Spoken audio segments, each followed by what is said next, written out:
84 लाख जो जीव की योनियां होती हैं, 83,99,999 योनियां पशु पक्षी की हो जाती है, जीव जंतु की हो जाती है।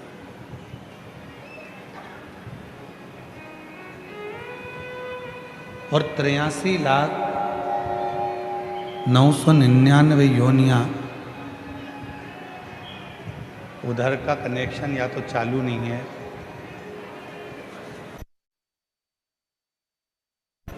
नौ सौ 99 योनियां पशु पक्षी जीव जंतु वृक्ष लता पत्र इन सभी की। और 84 लाखवें नंबर की जो योनि है वो मानव की, वो मनुष्य की।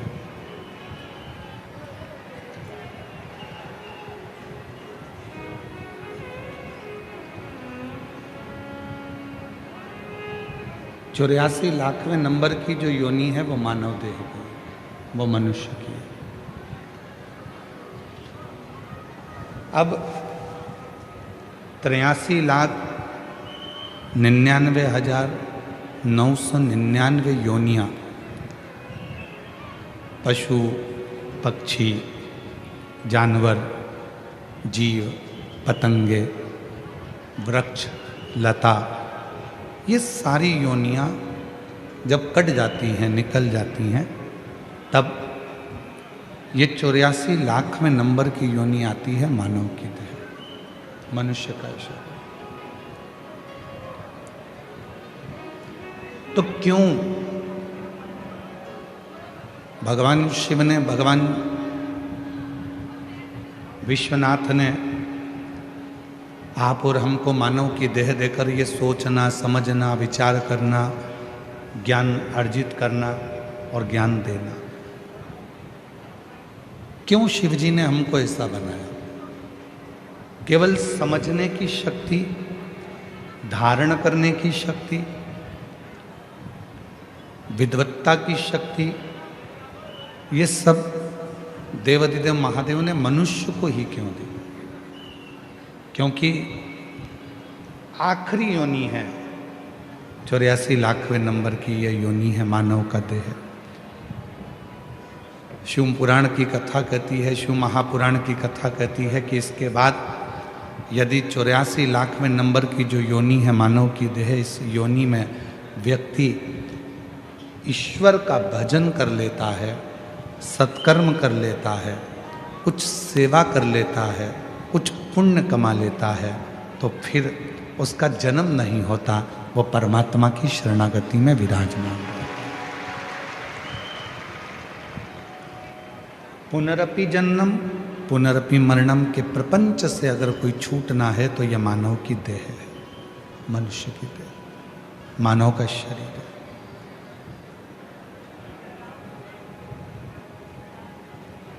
जितनी भी योनियां और मिलेंगी तो उन योनियों में आप सोचने और समझने की शक्ति नहीं होगी। केवल एक मानव की देह है जिसमें सोचने और समझने की शक्ति है। आप सोचते हो समझते हो, इसलिए होटल वाला अपने दरवाजे पर लिखता है वेज नॉन वेज। बोलो सही है कि गलत? जम के तो बोलो। आप में सोचने समझने की शक्ति है, इसलिए होटल वाले ने लिखा वेज एंड नॉन वेज। आप सोच समझ सकते हो तो वेज खाओगे, और अगर आप में सोचने समझने की शक्ति नहीं है तो आप नॉन वेज की ओर बढ़ जाओगे। ये आपकी समझ। होटल वाले को मालूम है कि संसार में दोनों तरह के लोग हैं, वेज वाला भी है और नॉन वेज वाला, इसलिए उसने होटल पर लिख दिया वेज एंड नॉन वेज दोनों।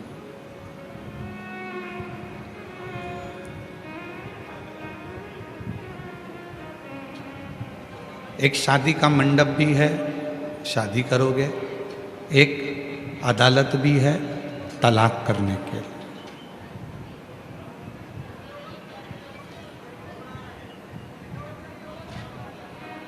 कोई व्यक्ति ने एक प्रश्न किया कि गुरुजी, ये तलाक, ये अदालत, अभी अभी तलाक के केस चालू हुए कुछ सालों से, क्या पहले तलाक नहीं होता था?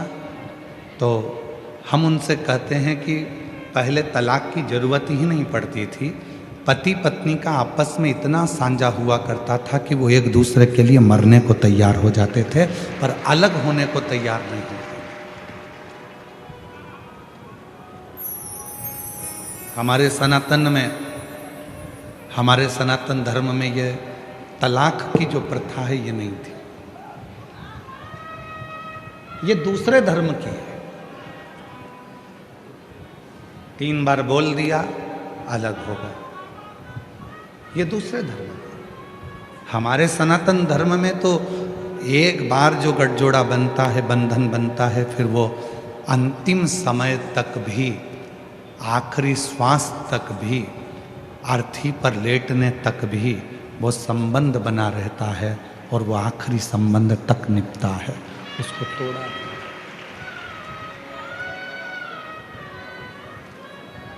सनातन तलाक को पीछे रखता है, सनातन प्रेम को आगे रखता है, सनातन श्रद्धा को आगे रखता है, सनातन विश्वास को आगे रखता है। और आज इस व्यासपीठ से कहने में हम पीछे नहीं हटेंगे, भले किसी को बुरा लगे चाहे भला लगे। एक बात जरूर कहना चाहेंगे, दुनिया के जितने भी व्यक्ति हैं, दुनिया के जितने भी लड़के हैं, आज उनसे एक बात कहना चाहूँगा।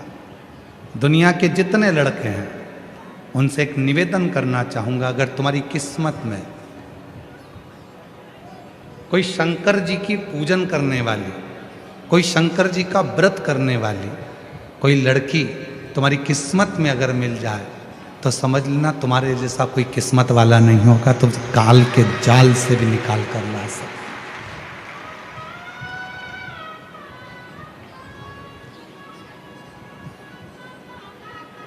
परसों के दिन एक पत्र पढ़ा था, यहाँ पर एक भाई बहन आए थे जिसको डॉक्टर ने कह दिया था कि ये प्राण निकल चुके हैं, बॉडी घर ले जाओ। आप लोग उनका देखे भी थे, परसों के दिन की घटना। उस भाई ने कितना सुंदर बात कही।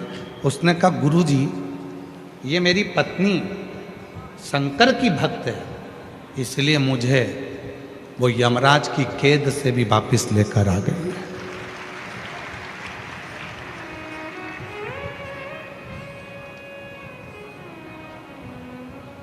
तुम्हारी पत्नी अगर शंकर जी के मंदिर में जा रही है, एक लोटा जल चढ़ा रही है, सोमवार का व्रत कर रही है, प्रदोष का व्रत कर रही है, 16 सोमवार व्रत कर रही है, पशुपति व्रत कर रही है, सोमवार की अष्टमी का व्रत कर रही है, तुम खुश होना कि भगवान ने तुमको ऐसी धर्म पत्नी दी है जो तुम्हारे सिर पर काल भी अगर आ रहा होगा तो उसके व्रत करने से तुम्हारे काल को भी टाल देगी।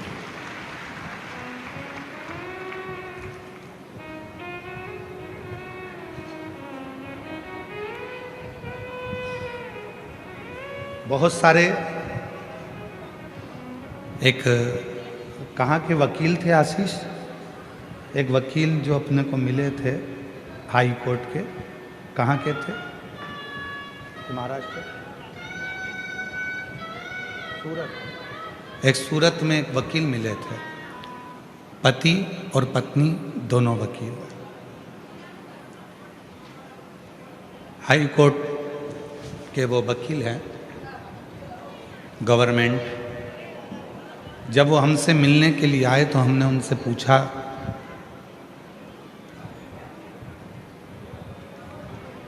कि आपके पास में इतने सारे तलाक के केस आते हैं, आप गवर्नमेंट के वकील हैं, उसमें कितने लड़कियां ऐसी हैं जो शिव की आराधना करती हैं और उनको तलाक लेना पड़ रहा है?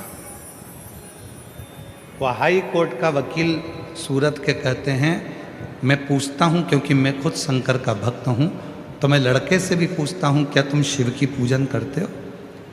और ये बात हमने सूरत की कथा में भी कही है, अगर हो तो वो वकील का फोटो भी आपको मिलेगा उसमें। लड़की से भी पूछते हैं, वो वकील कहते हैं हमने लड़की से भी पूछा कि आप शिव की पूजन करते हो? तो कहा गुरुजी, जो लड़की शिव को एक लोटा जल चढ़ाती होगी, जो बेटी जो बेटा शंकर से लगाव रखता होगा, उसका जिंदगी में कभी तलाक नहीं हो सकता, क्योंकि वो शिव से इतना प्रेम करते हैं और शिव प्रेम परोसते हैं।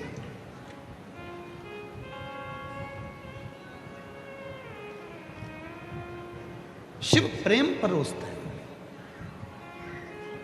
दुनिया के लोग कहते हैं 33 कोटि देवी देवता में सबसे ज्यादा प्यार इन देवता का है, कोई कहता है उन देवता का प्यार है, पर उन्होंने अभी प्यार देखा नहीं है। शंकर जैसा प्यार और माता पार्वती जैसा प्यार दुनिया में कोई नहीं कर सकता। जो एक जन्म नहीं 51 जन्म माता पार्वती ने केवल शिव के लिए लिए और शंकर जी अपनी अर्धांगिनी के लिए। कोई दूसरी शादी नहीं करे तो पार्वती के जन्म का इंतजार करते रहे कि सती शरीर छोड़ी है, जन्म लेगी, पार्वती बनकर आएगी, पार्वती उमा बनकर आएगी, वो बनकर आएगी तो मैं उसको अपनाऊंगा, बाकी का किसी को नहीं अपनाऊंगा। इसको प्यार कहते हैं, इसको प्रेम कहते हैं।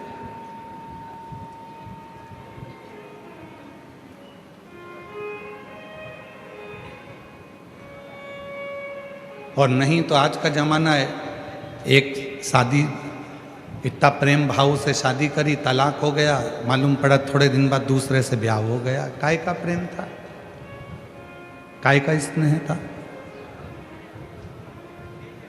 महाराज, प्रेम जब अनंत हो गया, रोम रोम संत हो गया। प्रेम जब अनंत हो गया, रोम रोम संत हो गया। शिव से जब प्रेम होता है, भगवान शंकर से जब आप प्रेम करते हो, स्नेह करते हो, जल चढ़ाते हो, पूजन करते हो, वो प्रेम इतना बढ़ जाता है, इतना बढ़ जाता है कि शरीर संत हो जाता है। फिर कोई भेद नहीं रहता, फिर कोई विवाद नहीं रहता, फिर आपस में कोई क्लेश नहीं रहता, फिर कोई झगड़ा नहीं रहता।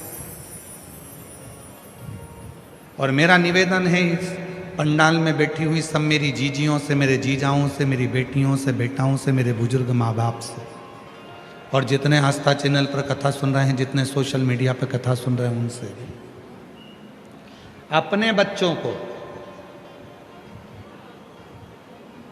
शिव जी के मंदिर की सीढ़ियां चढ़ाना प्रारंभ करो। अपने बच्चों को शंकर जी के मंदिर में एक लोटा जल चढ़ाने के लिए भेजना प्रारंभ करो। अपने घर के बच्चों को शंकर का दरवाजा दिखाओ।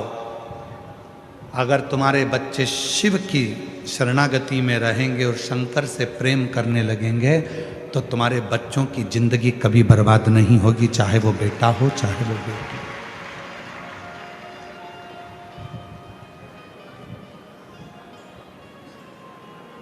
शिव विश्वास देते हैं। कबीरा बाबा ने बड़ी सुंदर एक बात कही है कि एक बार कबीरदास जी काशी में घूम रहे थे और काशी में भ्रमण करते करते कबीरा बाबा एक जगह पर पहुंच गए। दो माताएं बैठी थी, बीच में चक्की थी। कबीरदास जी देख रहे थे, वो चक्की चला रही थी। एक उधर बैठी एक इधर बैठी और दोनों मिलके चक्की चला। थोड़ी देर कबीरदास जी वहां रुक गए। बड़े कबीरदास जी ने ध्यान से देखा और देखते देखते कबीरदास जी थोड़ी देर में रोने लगे। अब कबीरदास जी रोते और थोड़ी देर बाद फिर कबीरदास जी हंसने लगते, फिर रोते फिर हंसते। दोनों महिलाओं ने आपस में बात करा कि कबीरा तो न जाने कहाँ बुद्धि खो बैठा। बताओ, चलती हुई चक्की को देखकर कबीरा कभी रोता है और कबीरा कभी हंसता। और चलती चक्की देख कर दिया कबीरा रो,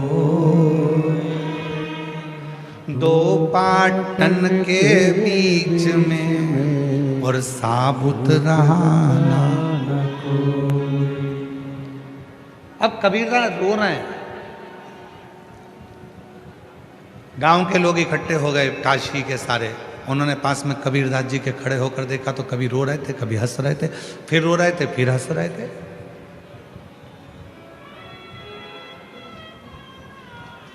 अरे कबीरा, कबीरा को हिलाया। क्या हुआ क्या? चलती चक्की देखी नहीं थी कभी जिंदगी में? कबीरदास जी ने कहा चक्की तो बहुत देखी थी, पर जो आज देखी वैसी कभी नहीं देखी थी। तो कहा आज चक्की में क्या देख लिया? कबीरदास जी बोले चक्की में देखा कि गेहूं के दाने अंदर जाते हैं और वो चक्की चलती है और सबको पीस कर आटा बना देती है। इसीलिए रो रहे हो? हाँ। तो फिर हंस क्यों रहे हो? कबीरदास जी कह रहे हैं हंस इसलिए रहा हूं कि उन दोनों चक्की के बीच में कीला लगा है। दाने चक्की के दोनों पाटों में जाते हैं तो पिस कर आटा बन जाता है, और दाने जो कीले के पास में चिपक जाते हैं वो पिसते नहीं हैं, वो वैसे की वैसे ही रह जाते हैं, वो कीला। और चलती चक्की देख कर दिया कबीरा रो, दो पाटन के बीच में साबुत बनाना कोई। फिर कहा कि वो कीला, तो कहा चलती चक्की देख कर और दिया कबीरा हंस, दो पाटन के बीच में और दाने रह गए फंस। अब कबीरा कह रहा है कि मैंने पाटे देखे, दो पाटों के बीच में दाने पिस भी रहे हैं और एक कीला लगा है, वो कीले के पास जो दाने आ गए वो पिसते नहीं हैं, वैसे की वैसे रह जाते हैं। उसी तरह कबीरदास जी ने कहा संसार के अंदर जो भी आया है, जिसने जन्म लिया है, वो संसार में, मोह में, माया में, काम में, लोभ में, तृष्णा में, वासना में, आसक्ति में सब दूर पिसाता जाएगा, पिसाता जाएगा। परिवार में, नातों में, रिश्तों में, कुटुंब में, कबीले में पिसाएगा और पिसाकर पूरा चूर चूर हो जाएगा। पर समझदारी उसी में है जो कीले के पास में आ गया। कीला कौन सा? तो कबीरदास जी ने तुरंत कहा वो ईश्वर, वो परमात्मा। और मेरे शंकर भगवान की शरणागति में, शिव की शरणागति उस कीले की तरह है। एक शिवलिंग का दर्शन करेंगे तो एक गोल पिंडी के रूप में है, और जो उसके दाने जब कीले के पास आ जाते हैं तो पिसाते नहीं हैं। जो परमात्मा की शरणागति में आ गया फिर वो संसार में कभी पिसाता नहीं है, वो बच जाता है, बच गया।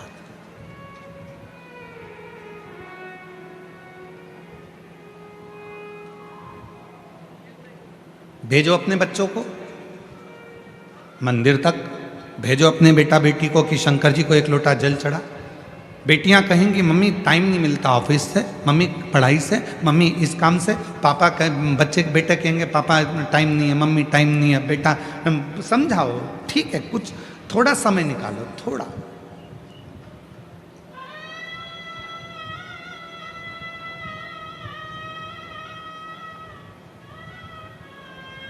जब व्यक्ति बीमार होता है, एक्सीडेंट होता है, वेंटिलेटर पर पड़ा रहता है, उसके घर में पैसा भी होता है, रिश्तेदार भी होते हैं, खाने के लिए भी होता है। पैसे लगाने वाले अटैची भर के पैसे रखते हैं, डॉक्टर से कहते हैं तुम्हें जितना पैसा लगाना लगाओ, पर मेरे व्यक्ति को जिंदा कर दो, मेरे व्यक्ति को अच्छा कर दो। उसको जो लगे, मैं कर्जा कर लूंगी, कर्जा ले दूंगी, मैं अपनी रकम बेच दूंगी, मैं अपनी जायदाद बेच दूंगी, पर इसको अच्छा कर दो डॉक्टर साहब, इसको अच्छा कर दो। मकान गिरवे रख दिया, जमीन गिरवे रख दी, गहने गिरवे रख दिए, बच्चे दिन रात काम करते रहे उस व्यक्ति को ठीक करने के लिए। पर याद रखना, पैसा दवाई खरीद सकता है, पैसा पलंग खरीद सकता है हॉस्पिटल का, पैसा वेंटिलेटर खरीद सकता है, पर पैसा श्वास नहीं खरीद सकता। श्वास बढ़ाने की जवाबदारी तो वो प्राणपति परमात्मा भगवान शिव की ही है। धड़कने, श्वास कितनी देना है, कितनी प्रदान करना है, उसकी जवाबदारी उसकी है। पलंग खरीद लो, अच्छा हॉस्पिटल खरीद लो, अच्छे डॉक्टर खरीद लो, मुंबई से डॉक्टर बुलवा लो, तुम्हारी मर्जी पड़े तो सूरत से बुलवा लो, तुम्हारी मर्जी पड़े दिल्ली से बुलवा लो, विदेश से बुलवा लो, वो सब आएंगे, दवाई देंगे, खर्चा करेंगे, सब कुछ होगा। पर सब कुछ करने के बाद भी डॉक्टर कहेंगे कि उसके हाथ में कुछ है। हम मेहनत तो कर रहे हैं पर रिस्पॉन्स इतना मिल नहीं रहा। हम मेहनत कर रहे हैं, आपने हॉस्पिटल भी अच्छा चुना है, डॉक्टर भी अच्छे चुने, दवाई भी अच्छी चुनी, महंगे से महंगा काम करा, पर रिस्पॉन्स नहीं मिल रहा। क्यों नहीं मिल रहा? क्योंकि उसने पैसा तो कमाया पर कभी पुण्य नहीं कमाया। यदि कभी पुण्य कमाया होता तो हॉस्पिटल में वो पुण्य काम आ जाता। थोड़ा सा आप कलेक्टर बनो, आप एसपी बनो, आप आईजी बनो, डीआईजी बनो, टीआई बनो, तुम्हारी मर्जी पड़े, मंत्री संतरी कलंतरी, जो तुम्हें बनना है सब कुछ बनो, मना नहीं है। पर परमात्मा से निवेदन करना, मुझे सब कुछ बनाना, पर उससे पहले तेरे चरणों का दास बनाना, क्योंकि अंत समय में कोई नहीं आएगा, तब तुझे आना पड़ेगा। और अंत समय प्रभु आना पड़ेगा, और वचन दिया तो निभाना पड़ेगा। आए ना आए प्रभु कुटुंब कबीला, अंत समय प्रभु आना पड़ेगा। वचन दिया तो निभाना पड़ेगा, अंत समय प्रभु आना पड़ेगा। कौन आएगा? अंत समय में वेंटिलेटर के बाहर डॉक्टर कहेंगे आईसीयू में इतनी बजे से इतनी बजे तक मिलना, चलो बाहर जाओ, इतनी बजे आना, कमरे में कोई नहीं जाएगा, सब बाहर हो जाओ, रिश्तेदार बाहर, सब बाहर। याद रखना, उस वेंटिलेटर पर जब तुम्हारी अंतिम सांसें चल रही होगी, कोई पास नहीं आएगा, कोई नहीं। कौन आने वाला? अभी हम यहां से आते हैं ना, इधर से, ये इधर से पुल के पार से, तो पुल चालू होता है, वहीं पर शमशान है, वहीं शमशान।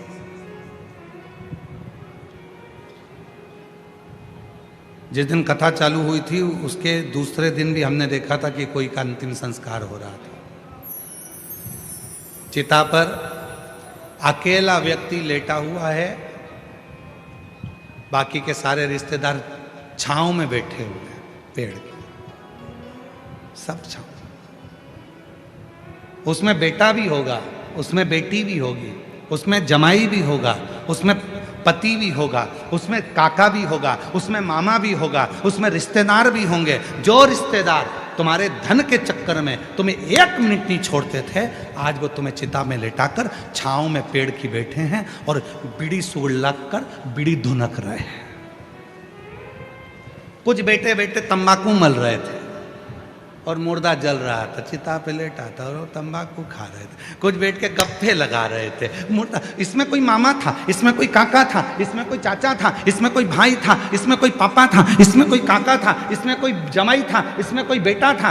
जितने बैठे थे उसमें सब रिश्तेदार थे, पर अकेला चिता पर जल रहा था। उस समय पर कोई नहीं था, कोई नहीं। जब तन में उठेगी ज्वाला, कोई पास न आने वाला। जब तन में उठेगी ज्वाला, कोई पास न आने वाला।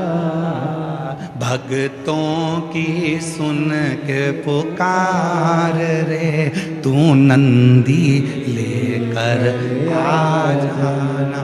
जब काका नहीं आएगा, मामा नहीं आएगा, फूफा नहीं आएगा, दामाद नहीं आएगा, बेटा नहीं आएगा, छोरा नहीं आएगा, रिश्तेदार नहीं आएंगे, तब याद रखना, तुमने जो शिव महापुराण की कथा को पंडाल में भूसावल के सुना है, वो नंदी लेकर देवाधिदेव महादेव तेरी आखिरी श्वास में दिया है।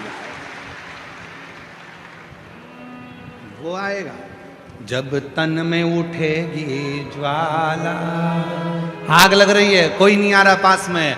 जब तन में उठेगी ज्वाला, कोई पास ना आने वाला।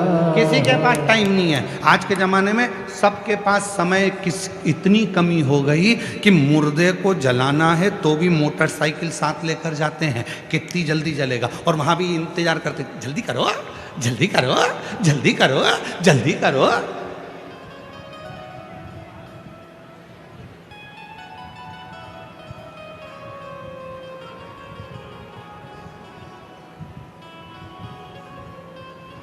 सब धरा का धरा पे, धरा की धरा रह गए। कौन है?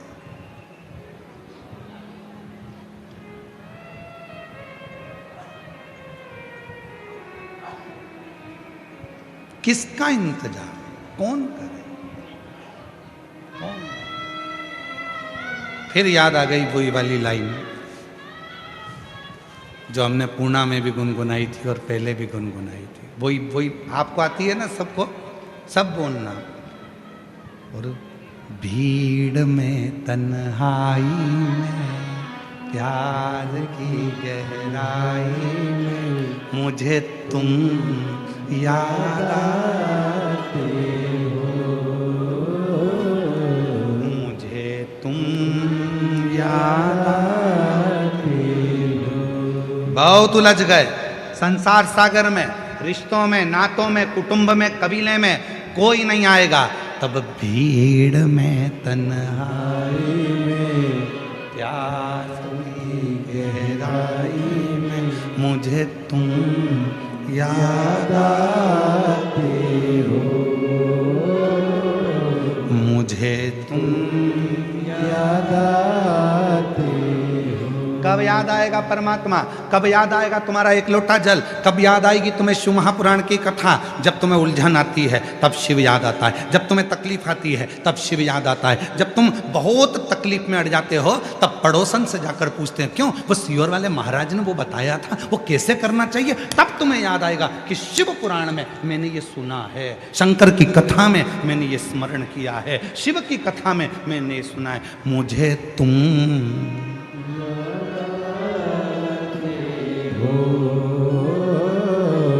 मुझे तुम याद आते हो। एक लड़की है 7 साल की, जन्म से चल नहीं पाई, जन्म से बोल नहीं पाई, जन्म से सुन नहीं पाई, जन्म से समझ नहीं पाई।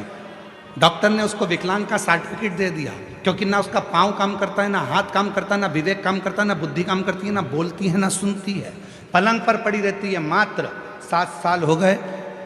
मैं बेबाबाई काशीनाथ चांदने, ग्राम जामनेर, जिला जलगांव, मेरा मोबाइल नंबर ये है। मैं बेबाबाई काशीनाथ चांदने, ग्राम जामनेर, जिला जलगांव, मोबाइल नंबर ये। कहीं बैठी हो तो हाथ हिला सकती हैं। आप ही हैं? बेटी आई है क्या साथ में? है? बेटी आई हो तो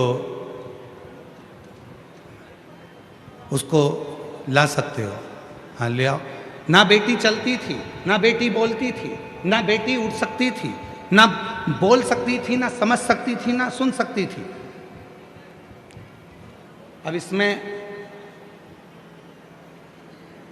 बेटी ना तो बोले, ना चले, ना पलंग पर पड़ी रहती थी। डॉक्टरों ने विकलांग का सर्टिफिकेट दे दिया। एक बार किसी को पानी चढ़ाते हुए देखा तो पूछ लिया, क्यों तुम रोज मंदिर जाती जाती दिखती हो, क्या बात है? तो कहा टीवी पर वो सीहोर वाला महाराज आता है, प्रदीप मिश्रा, कथा कहता है, दिल से सुनो, उसको सुनकर तुम भी मंदिर जाओ। हम कथा सुनने लगे, आस्था चैनल पर मंदिर जाने लगे। शिव जी को जल चढ़ाती, वो जल लाकर अपनी बेटी के शरीर पर लगा देती। बेटी के शरीर पर लगाते लगाते, क्योंकि आस तो पूरी खत्म हो गई थी, क्योंकि डॉक्टर ने विकलांग का सर्टिफिकेट दे दिया था, आस पूरी खत्म हो गई थी, पर रोज जाती, हिम्मत नहीं छोड़ी। क्योंकि आप कहते हो कि अगर उस बाप पर भरोसा है, शिव पर, तो वो ठीक कर कर ही रहेगा।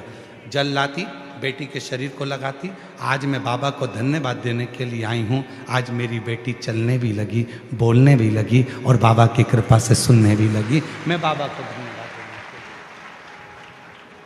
मुझे तुम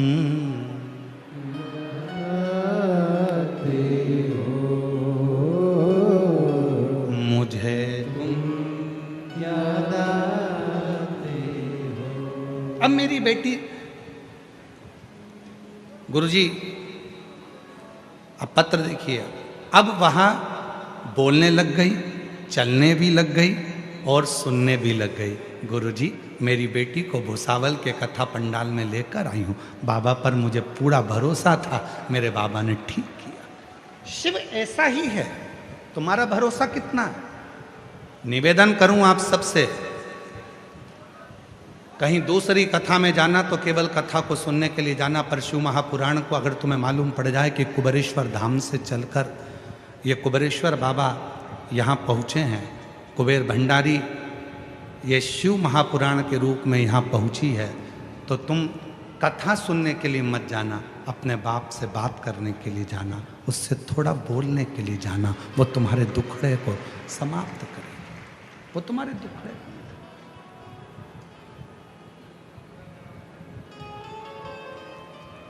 वो तुम्हारे दुखड़े को समाप्त करेगी। जो पलंग पर से नहीं उठी, जो कभी बोल नहीं सकी, जो कभी चल ना सकी, जिसका शरीर ही काम ना करे, जिसको विकलांग का सर्टिफिकेट दे दिया जाए, वो कैसे चलेगी, कैसे बोलेगी, कैसे सुनेगी?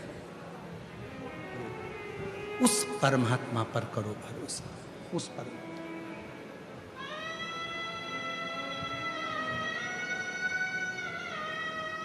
मैंने तेरे ही भरोसे बाबा, तेरे ही भरोसे हवा बिच उड़ती जाई, बाबा डोर हतो छड़ीला कटी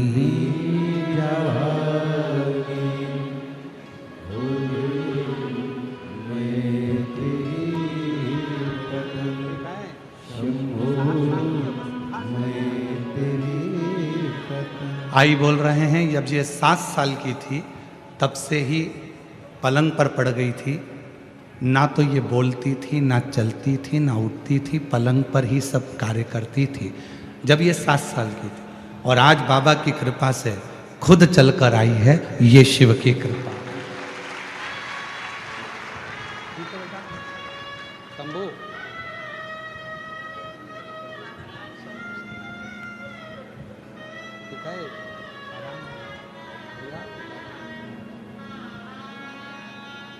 7 साल की जब अवस्था थी, हम सोचे 7 वर्ष की, 7 वर्ष की जब अवस्था थी तब से पलंग पर पड़ी, 7 वर्ष उठना। और आज कितनी खुशी होगी जब भले अवस्था बढ़ गई पर चलना फिरना चालू हो गया, बोलना प्रारंभ हो गया। दुनिया की कितनी बड़ी खुशी उसको प्राप्त हुई होगी, जरा विचार करिए, विचार। एक बहन ने तो ढोल भेजी है मेरे को, ढोल।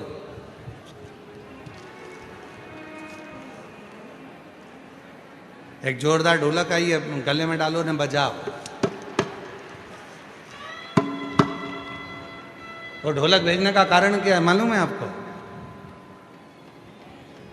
पत्र में लिखा है उसने ढोलक भेजने का कारण भी। मेरा नाम कोमल दीपक कापड़े, मैं फैजपुर जिला जलगांव तहसील यावल की रहने वाली हूँ। मेरी शादी को कई साल निकल गए थे, गर्व नहीं ठहरता था। जितने लोग मिलते थे वो केवल मुझे अपशब्द कहते थे, ताना देते थे, और पूरे मोहल्ले में मेरे लिए गली गलत बात कहते थे। इसे ढोलक पीट पीट के कहते थे कि ये तो बांझ है, इसको औलाद नहीं हो सकती। इसलिए आज व्यासपीठ पे ढोलक चढ़ा रही हूँ, क्योंकि मेरे बाबा ने मेरी गोदी भर दी और मुझे माँ बना दिया, इसलिए ढोलक चढ़ा रही हूँ। लोगों ने ढोल पीटा था,